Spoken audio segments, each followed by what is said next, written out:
Hi, I'm Bronson, and welcome to my Canadian apartment. And welcome to my offer commentary video for my story, It's 2:48 AM, Something Follow Me Off the Train.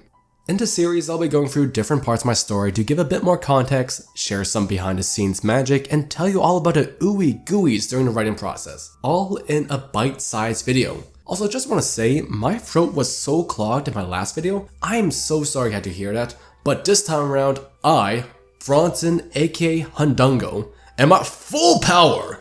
Ka-cha! I don't think I should have included that in the script, but we're going to include it anyways. Now, if you haven't read my story, It's 2:48 AM, Something Follow Me Off the Train. I'm about to spoil everything in like 30 seconds. If you stay without reading the story, I will super glue your fingers together and make you clap like a seal. I'm joking, don't leave, I love you, I need you, but go on Wattpad or Reddit and read the story first. Okay, thanks. Plus, if you watch the video before reading the story, you're not going to understand half of the things I'm about to mention. Anyways, if you read the story and enjoyed it, feel free to subscribe, follow me on Reddit, and if you really like it, buy me a coffee.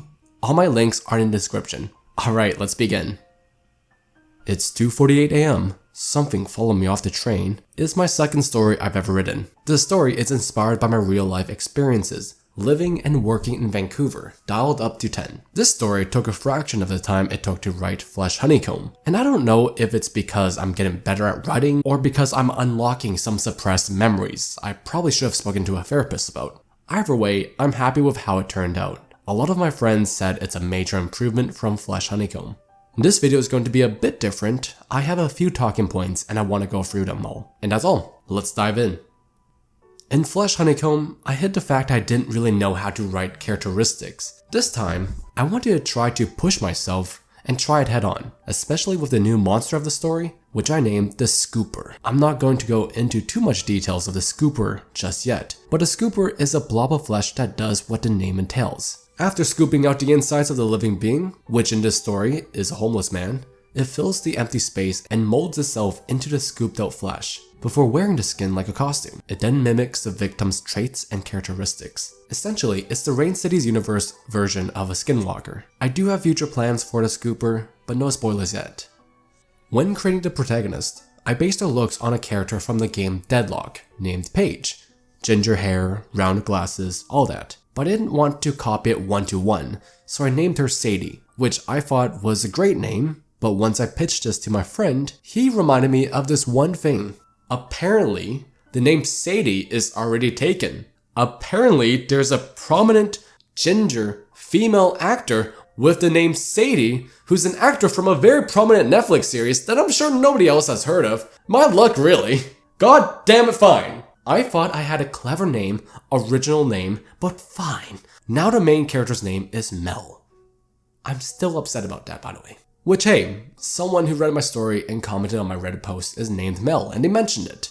Shout out to Melody Ever After for reading my story. Your comment meant a lot to me, and I really do mean it. Thank you.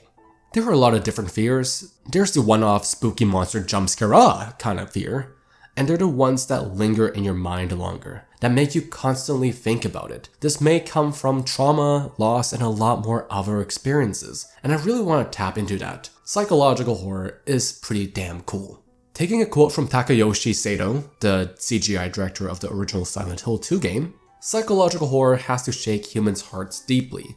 Shaking people's hearts deeply means uncovering people's core emotions and their core motivations for life. Everybody is thinking and concerning about sex and death. Every day, if we want to scare, shake, or touch the users or spectators, then we have to think about sex and death deeply. To make like a death scene, somebody died or monsters died, we try to mix erotic essence. In my story, I really want to try that. I wanted to touch deeply into people's fears, and so I experimented with swapping specific words to describe the monster, making the description a bit more erotic to tickle your mind a little bit. As for example, instead of writing, I watched as his spine began to realign as he straightened his posture, I wrote, I watched as his spine began to realign as he erected his posture. And there were a lot more other minor erotic words that I sprinkled here and there. These word substitutions is like icing on the cake, and it was really fun to add them to my story. They are so little, but to me they changed the story so much. and I'm really happy with the results. The story's ending was not the original planned ending. If you read the story, you know that Mel escaped the monster, and it jumped into the epilogue where Mel started to see a counselor, Jen, aka the protagonist from Flesh Honeycomb. But originally, I had something else in mind. The scrapped version of the ending had Mel taking the elevator up to her apartment, heading into her living room to charge her phone so she could call 911. But just as she turns the corner, she sees it. Through the glass door leading to her sun deck, the monster. Waiting, watching, and then it would slowly slide the door open. The reason why I didn't like this ending was that it would make the monster an omnipresent being that you can't run from. I didn't really like that, and it didn't seem realistic. Also, I didn't want to kill off any of my characters yet. As I said before, I do have plans. But yeah, that's all.